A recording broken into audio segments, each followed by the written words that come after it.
तस्वीर आप देखिए सलमान खान के घर पर जब फायरिंग हुई थी, दूसरी तस्वीर रोहित शेट्टी के घर की है जहां पर फायरिंग हुई है, और तीसरी रणवीर सिंह को धमकी की तस्वीरें हम आपको दिखा रहे हैं किस तरीके से। चौथी तस्वीर आप देखेंगे आयुष शर्मा को धमकी मिली। हालांकि कई बार कपिल शर्मा के कैफे पर भी फायरिंग की गई है, यानी कैप्स कैफे पर कनाडा में फायरिंग हुई और उसके बाद मुंबई में उनकी सुरक्षा बढ़ाई गई थी। लेकिन सवाल ये उठ रहा है कि लगातार एक के बाद एक ये धमकी का सिलसिला क्यों नहीं थम रहा। बॉलीवुड के तमाम बड़े चेहरे, नामी चेहरे इस वक्त लॉरेंस बिश्नोई गैंग के टारगेट पर है। रोहित शेट्टी को पहले उनके घर पर फायरिंग होती है, उसके बाद उन्हें धमकी दी जाती है, यहां तक कि पुलिस से शिकायत करने पर भी उन्हें धमकाया जाता है। रणवीर सिंह से 10 करोड़ की फिरौती मांगी जा रही है और फिरौती ना देने पर, शिकायत करने पर उन्हें कहा जा रहा है कि 7 पीढ़ियां याद रखेंगी। इस तरह का एक ऑडियो जारी किया गया है। लॉरेंस बिश्नोई गैंग ने इसकी जिम्मेदारी ली है और उसमें कहा जा रहा है कि आपको ऐसा खामियाजा भुगतना पड़ेगा, अगर बात नहीं मानी तो आपकी 7 पुश्तें याद करेंगे। हालांकि लॉरेंस गैंग के एक्टिव होने के बाद महाराष्ट्र सरकार भी सख्त हो गई है और सीएम फडणवीस ने खुद लॉरेंस गैंग को चेतावनी देते हुए कहा कि जो भी मुंबई में माहौल खराब करने की कोशिश करेगा उसे मुंबई पुलिस ढूंढेगी भी और ठोकेगी भी। सुनवाते हैं आपको। देखिए, पहली बात तो यह है कि जिन लोगों ने किया उनको अरेस्ट किया है और ये संदेशा भेजने वाले सही है कि गलत है या बहती गंगा में कोई हाथ धो रहा है, इसको भी ढूंढने का काम चल रहा है। कोई भी गैंग हो मुंबई में हम उनको पैर पसारने नहीं देंगे। इससे पहले भी प्रयास जिन्होंने किया, मुंबई पुलिस ने उनको अपनी जगह दिखाई है और अभी भी कोई भी प्रयास करेगा तो जगह दिखाई जाएगी। कई बार ये ध्यान में आता है कि कुछ पब्लिसिटी लेने के लिए भी ऐसी चीजें की जाती है, क्योंकि जब किसी स्टार के स्टाफ को धमकी मिलती है तो उसकी बड़ी खबर बन जाती है और फिर वो दिन भर खबर चलती है, उसमें से पब्लिसिटी लेने की भी कोशिश होती है। तो मुझे लगता है इससे किसी को डरने की आवश्यकता नहीं है। मुंबई पुलिस ये बहुत सक्षम है, ढूंढकर निकालेगी और ठोकेगी।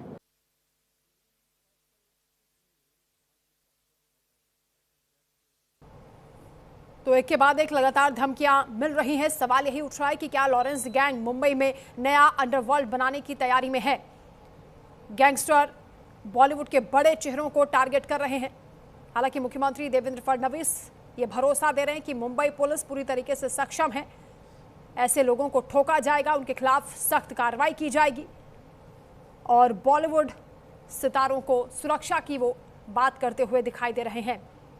लेकिन एक के बाद एक लगातार जो धमकियां दी जा रही हैं, एक्टर रणवीर सिंह को 2 बार धमकियां दी जा चुकी हैं, वॉइस नोट के जरिए उन्हें धमकी मिली है। इसके अलावा रोहित शेट्टी को धमकी दी गई है।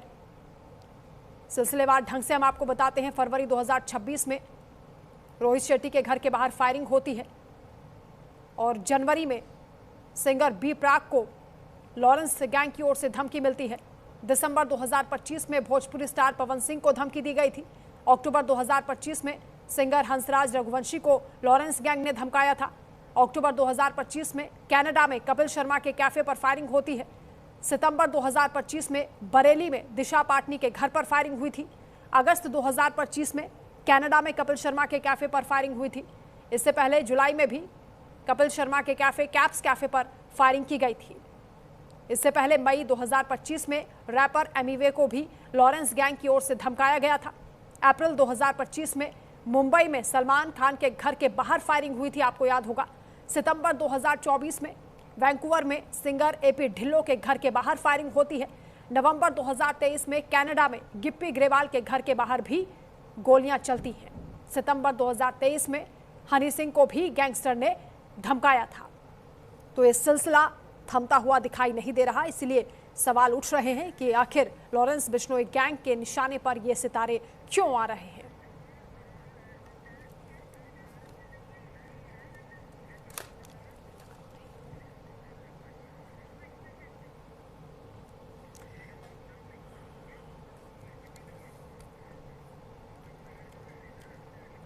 तो हम तस्वीरें भी आपको दिखा रहे हैं किस तरीके से एक के बाद एक लगातार ये घटनाएं बढ़ती जा रही हैं और इस पर हम चर्चा भी करने वाले हैं।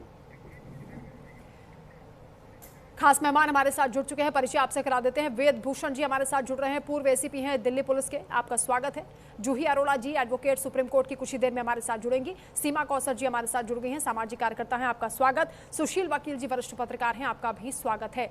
शुरुआत सुशील जी आप ही से कर लेते हैं। एक के बाद एक लगातार जो धमकियां दी जा रही हैं, पूरा ऐसा लगता है कि बॉलीवुड इस वक्त लॉरेंस गैंग के टारगेट पर है। क्या एक नया अंडरवर्ल्ड बनाने की तैयारी में लॉरेंस बिश्नोई गैंग है और इसका मकसद क्या हो सकता है? देखिए, मकसद प्योर है कि या तो ये लोग चाहते हैं कि ये पब्लिसिटी मिले हद से ज़्यादा।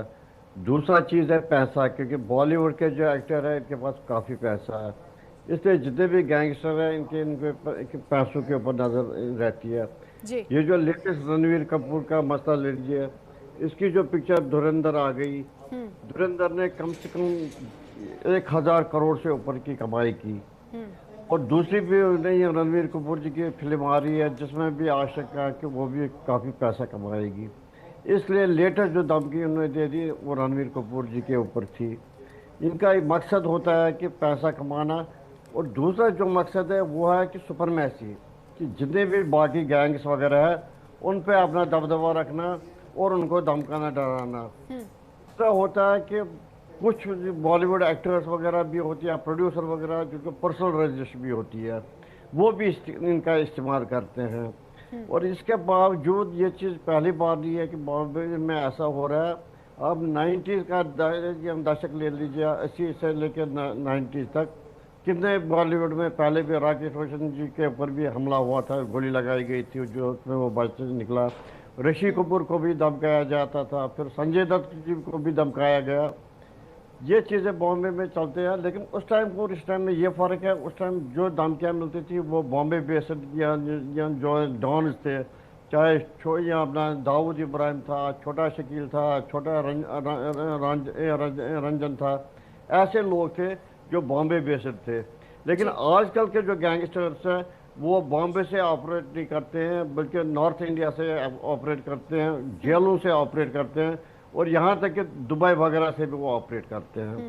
पहले तो बॉम्बे का जो पुलिस है उन पर नज़र रख सकती थी, लेकिन आज के जो ये माहौल है, ये बॉम्बे से बाहर से ये धमकियाँ वगैरह आ रही है, इस वजह से इसमें बॉम्बे पुलिस का उतना ज़्यादा कंट्रोल नहीं रह पाएगा, क्योंकि ये जो आउट ऑफ ये स्टेट है।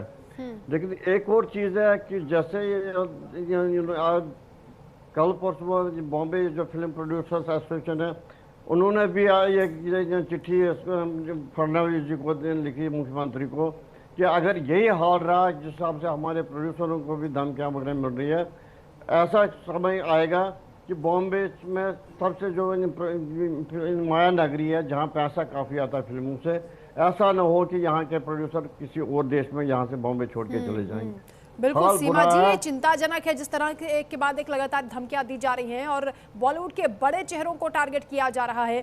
90 के दशक में दाऊद का जिक्र होता था, छोटा राजन, अबू सलेम का जिक्र होता था, उनके खौफ की बातें, कहानियां सामने आती थी, लेकिन क्या फिर से वो दौड़ लाने की कोशिश हो रही है या फिर केवल पब्लिसिटी के लिए ये सब किया जा रहा है? सीमा जी। सॉरी, आई थिंक मैं ये कहना चाहूंगी, सबसे पहले तो ये नया भारत है जहाँ पे धर्म के नाम पे कुछ भी शुरू किया जा सकता है, जिसको हम लोग टेक इट फॉर ग्रांटेड कर देते हैं। सबसे पहले जब बिश्नोई ने धर्म के नाम पर जो डीर का मसला लेकर जब उसने एंट्री की थी इस फील्ड में, उसी वक्त अगर उसको रोक दिया जाता, उसी वक्त अगर उसको हम लोग एक बैरिकेड लगा देते कि नहीं चलेगा, उस वक्त अगर हम लोगों ने कुछ नहीं किया, मतलब सरकार ने कुछ नहीं किया, गवर्नमेंट ने कुछ नहीं किया, ना ही पब्लिक की भी ये रिस्पॉन्सिबिलिटी बनती है, उसके सपोर्ट में आए थे सब कुछ, कि सलमान खान को डीर ये किया था तो इसलिए अगर तुम डीर को या तो वहां पे आके माफी मांगो या तो फिर इतनी फरोती दे दो, तो उस वक्त नहीं किया गया था। अब ये अपना असली चेहरा दिखा रहा है, वहां से शिफ्ट होकर अभी वो अपना असली चेहरा दिखा रहा है कि वो अभी वो अंडरवर्ल्ड का डॉन बन चुका है, कि वो फिरौती मांगेगा। और ये लोग इतने कायर हैं, ये लोग कोई धर्म के लिए ये कोई बहादुर लोग नहीं हैं, वरना ये बीपीएन का इस्तेमाल नहीं करते। अगर ये कायर लोग हैं इसीलिए बीपीएन का इस्तेमाल कर रहे हैं। ये लोग, अगर सरकार जहां कहीं भी ये हो रहा है ना, इन लोगों को लगता है कि अब अंडरवर्ल्ड वालों को भी, जो इस तरह के जेल में बैठकर ये अपनी चला रहा है, और क्या कर रही है सरकार, क्यों नहीं इस पे एक्शन लेती? ये लोग खुद जिम्मेदारी ले रहे हैं, ये खुद बोल रहे हैं, वो ऑलरेडी अंदर है तो सरकार कर रही है। तो क्या इन लोगों की जवाबदारी नहीं बनती कि हम सही से सबक सिखा उनको, बराबर से उनको ये करें? नहीं, मुख्यमंत्री ने कहा है कि कार्रवाई मामले पर भी की जा रही है और इसके साथ ही उन्होंने ये भी कहा कि मुंबई पुलिस पूरी तरीके से सक्षम है, ऐसे लोगों को पकड़ा भी जाएगा, उन्हें ठोका भी जाएगा, कार्रवाई भी होगी। वेदभूषण जी, लेकिन कितना ऑलरेडी एक एमएलए को मार दिया गया है, लगातार जो घटना ऑलरेडी मुंबई के एक एमएलए को मार दिया गया है, ऑपरेट हो रहा है और धमकियां बड़े बड़े स्टार्स को दी जा रही। वेदभूषण जी, देखिए वंदना जी, ये नेक्स्ट जनरेशन डॉन है। पहले जो डी कंपनी बोलती थी अब वीक कंपनी में कन्वर्ट हो गई है। पहले ट्रेडिशनल तरह के डॉन होते थे, उनका काम करने का तरीका अलग है, पर ये एक डिजिटल सिंडिकेट है और करते हैं। इनको वहां से पकड़कर लाना, वीडियो तो कहीं भी आप ट्रांसफर कर सकते हैं, परंतु वहां से पकड़कर लाना इतना आसान नहीं है जितना कि लोग बता रहे हैं। अभी चैनल पर मैडम बता रही थी, क्योंकि आपने देखा अनमोल बिश्नोई को अमेरिका से लाने में सरकार को कितनी ताकत लगानी पड़ी। इस तरह बहुत सारे कंट्रीज के अंदर ये लोग छिपे हुए हैं। पुर्तगाल के अंदर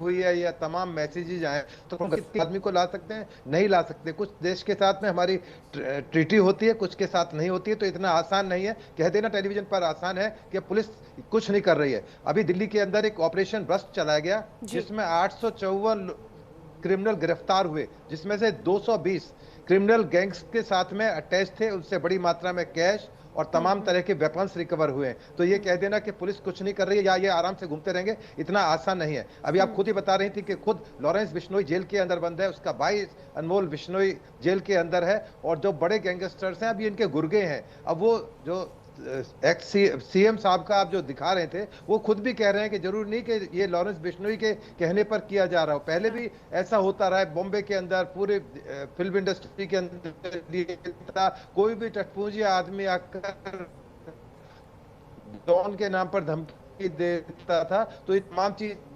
लॉरेंस बिश्नोई ही करवा रहा। हो सकता है कि उसके बहुत सारे गुर्गे हाथ हैं, एक दो नहीं है, और पूरे वर्ल्ड में पहले हुए हैं। आपने तमाम बताया कि पहले केवल कुछ लिमिटेड फील्ड थे जहां पर ये डॉन ऑपरेट करते थे। हवाला था, सट्टेबाजी थी, ड्रग्स के थे, मैच फिक्सिंग थी, बैटिंग थी। पर अब ये जो लॉरेंस बिश्नोई एंड कंपनी चला रहे हैं, ये बिल्कुल डिसेंट्रलाइज्ड है। दाऊद के समय केवल दाऊद के हाथ में सारा कमांड था, अब सारा कमांड डिसेंट्रलाइज कर दिया गया है। हॉरिजेंटल एक तैयार किया गया है तमाम लोगों को कि कौन किसका काम है, कैसे ऑपरेट करेंगे। तो एकदम से इनको पकड़ना या प्रोसिक्यूट करना किसी भी सरकार के लिए, चाहे कितनी मजबूत सरकार हो, कितनी भी पावरफुल सरकार हो, बहुत मुश्किल है। पुलिस कोशिश करती है, बॉम्बे पुलिस भी कोशिश कर रही है। दिल्ली का मैंने ऑपरेशन बस्ट आपको दिखाया, और तमाम जब सरकार इन चीजों को हैंडल करने के लिए तैयार नहीं है, सक्षम नहीं है, तो सरकार को रिजाइन कर देना चाहिए। जब एक कोई सेलिब्रिटीज अगर यहाँ पर सुरक्षित नहीं है, तो आम जनता कैसे सुरक्षित हो सकता है? ये पाकिस्तान के हाथ में दे देना चाहिए। आप बिल्कुल ठीक कह रही हैं, पाकिस्तान को दे देना चाहिए आपके हिसाब से, हिंदुस्तान को आप फिर देश करके कंट्रोल कर देंगे। मुझे आपके बारे में पता है, आप कितने कॉम्पिटेंट महिला हैं, मैं आपका सम्मान करता हूं। लोगों को पाकिस्तान चले जाना चाहिए। हाँ, तो मैं इसलिए बस बिल्कुल नहीं, आपको आपके हाथ में सीमा कौशल जी, हमारे देश में वो भी लोग हैं दाऊद को भी तोड़ा था, दाऊद को भी देश छोड़ के भागने पर मजबूर किया था। ऐसी सरकारें भी आई हैं। महत्वपूर्ण बात कही, और वेदभूषण जी कह रहे हैं कि पैटर्न बदला है इन गैंगस्टर्स ने, और किस तरह से सोशल मीडिया का वो इस्तेमाल कर रहे हैं। ऑडियो क्लिप्स आते हैं, ईमेल के जरिए धमकियां दी जाती हैं, तो उन्हें वेरीफाई करना, उन तक पहुंच पाना, ये थोड़ा चैलेंजिंग तो है। लेकिन मुंबई पुलिस ये पूरी भरोसा दे रही है कि जो बॉलीवुड स्टार्स जिन्हें धमकियां दी जा रही है, उनकी सुरक्षा वो सुनिश्चित करेंगे। सुशील जी, देखिए, सीमा जी कोशिश कर रहे हैं इसको एक रिलीजियस टिंट देने की, इसमें Religious रिलीजन की नहीं, बात ही नहीं है। सरकार की बात आप कर रही हूँ देखिए, मैं। रिलीजियस के टेंट हम तब मानते हैं अगर इन्होंने खाली मुस्लिम या जो एक्टर्स है, चाहे शाहरुख खान है, नहीं सलमान नहीं, खान आप है डाइवर्ट वगैरह, कर रहे हैं। मैंने रिलीजियस का नाम ही नहीं लिया, आपने सीमा जो जी, रिलीजियस कहा नाम ना, ही आपने नहीं उसी लिया, से ये की थी। आप देने की जो कोशिश कर काला रहे है, हैं। जो सुन लीजिए आपने उनको। काला हेरन की बात की, मैं सिर्फ that was a सरकार के ऊपर सवाल कर रही हूँ कि that was a सरकार अगर religious issue, सक्षम नहीं है but तो सरकार ठीक के है, मैं ऊपर लौटूंगी सवाल आपके करना पास। ये इस हमारा वक्त हक एक बड़ी बनता खबर है। सामने आ रही है, बड़ा अपडेट सामने आ रहा है, दर्शकों को बताना जरूरी है। रोहित शेट्टी के घर पर फायरिंग मामले में बड़ी खबर है। मुंबई क्राइम ब्रांच ने क्राइम सीन को रिक्रिएट किया है। मुंबई क्राइम ब्रांच ने रोहित शेट्टी का बयान भी दर्ज कर लिया है। क्राइम ब्रांच ने रणवीर सिंह के मैनेजर का भी बयान लिया है। क्राइम ब्रांच की टीम ने रणवीर सिंह से भी बात की है और उनका भी बयान दर्ज किया जाएगा। ये बड़ी अपडेट है। लगातार क्राइम ब्रांच की टीम इस मामले में जांच पड़ताल में जुटी हुई है। बयान दर्ज किए जा रहे हैं और सीन भी रिक्रिएट किया गया है। सुशील जी, लगातार कार्रवाई तो पुलिस कर ही रही है और क्राइम ब्रांच की टीम पूरी तरीके से एक्टिव हो गई है क्योंकि ये मामला गंभीर है और ये बढ़ता जा रहा है। देखिए, मैं सीमा जी को भी यही कहना चाहता हूँ, एक टाइम था 90 और 80 के दशक में, जब बॉलीवुड जो जब फिल्में बनती थी वो डॉनों के इशारे पे बनती थी। वहाँ पर जितने भी प्रोड्यूसर होते थे वो डॉन के हिस्से, फाइनेंस उनको डॉन की वजह के यहाँ से होता था। उसके बाद एक्टर्स वगैरह जो होते थे उनको पहले फ़ोन किया जाता था कि आपको किस फिल्म में काम करना, किस में नहीं करना, आपको किस हीरोइन के साथ काम करना, किस हीरोइन के साथ काम आपको नहीं करना है। वो ऐसा दबदबा था जब फिल्म इंडस्ट्री में पता भी नहीं होता था इनके बगैर, जैसे ये लोग उस टाइम रूल करते थे।